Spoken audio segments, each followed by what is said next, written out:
బులెటిన్లో breaking news చూస్తున్నాం. హైదరాబాద్ తార్నాకాలో దారుణం చోటు చేసుకుంది. ఓ మహిళపై 5గురు యువకులు సామూహిక అత్యాచారానికి పాల్పడ్డారు. తార్నాకలో విడిచిపెడతానని నమ్మించి ఆమెపై ఘాతుకానికి పాల్పడ్డారు. ప్రశాంత్ నగర్ కాలనీకి చెందిన యేసు మెకానిక్ గా పనిచేస్తున్నాడు. ఈ నెల 7న అర్ధరాత్రి అతను బైక్ పై తార్నాక నుంచి ప్రశాంత్ నగర్ వెళ్తుండగా బస్ కోసం వెయిట్ చేస్తున్న ఓ మహిళ కనిపించింది.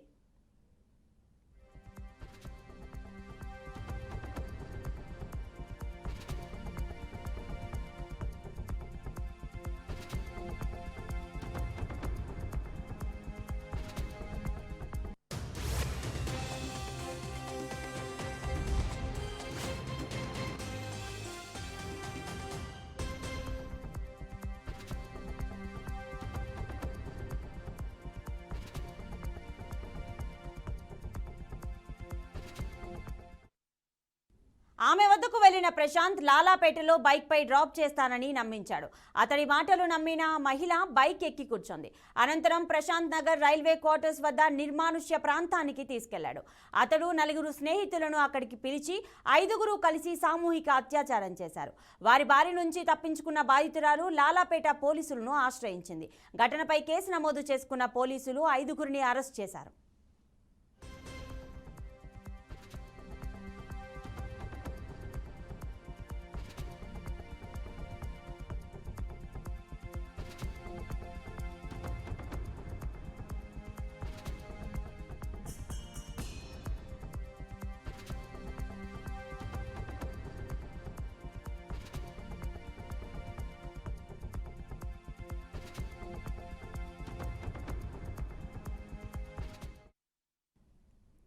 ఇక ఈ ఘటనకు సంబంధించి పూర్తి సమాచారం మా ప్రతినిధి క్రాంతి లైవ్ లో అందిస్తారు. క్రాంతి, చెప్పండి.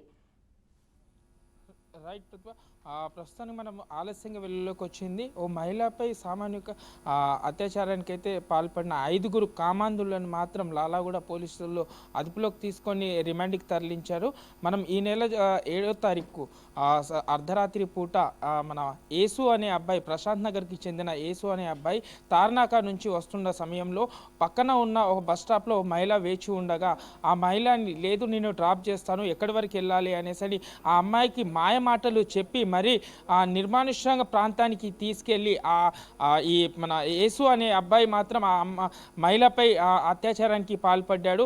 అత్యాచారానికి పాల్పడిన తర్వాత కూడా మరి బెదిరించడం కూడా జరిగింది. ఆ మహిళకు ఎవరికైనా సమాచారం ఇస్తే మాత్రం నిన్ను చంపేస్తానంటూ బెదిరిస్తూ అప్పటికి ఆగక మరికొంతమంది వాళ్ళ మిత్రులని కూడా మన అక్కడ మధు, ప్రశాంత్, కిషోర్, మరో 4 వ్యక్తులని మిత్రులని పిలిపించుకొని మరోసారి ఆ మహిళపై అత్యాచారానికి పాల్పడి ఆ అమ్మాయిని ఆ తర్వాత మన తార్నాక ఫ్లైఓవర్ దగ్గర డ్రాప్ చేసేసి బెదిరించిన తర్వాత ఆ మహిళ 2 రోజుల తర్వాత అక్కడ లాలాగూడ పోలీస్ స్టేషన్కి వెళ్ళి సమాచారం ఇవ్వగా రంగంలో దిగిన పోలీసులు కూడా సీసీ ఫుటేజ్ కెమెరా ద్వారా ఆ 5గురు వ్యక్తులని, ఈ యేసు, ప్రశాంత్, కిషోర్లని, మధుని, వీళ్ళని గుర్తించి వాళ్ళని గత రాత్రి అంటే నిన్న రాత్రి వాళ్ళపై కేసు నమోదు చేసి రిమాండ్కి కూడా తరలించారు. క్రాంతి, మరి మహిళ ఆరోగ్య పరిస్థితి ఎలా ఉంది? ఎస్, ప్రస్తుతానికైతే ఆమెని ఉస్మానియా హాస్పిటల్కి తరలించి ఏదైతే మన దీనిపైన కూడా విచారించినట్టుగా తెలుస్తుంది. పోలీసులు కూడా ఏదైతే టెస్టులకు అవన్నీ తీసుకొని మహిళ స్టేట్మెంట్ని తీసుకొని కేసు నమోదు చేసుకున్నారు. Pratibha. Right Kranti, thank you.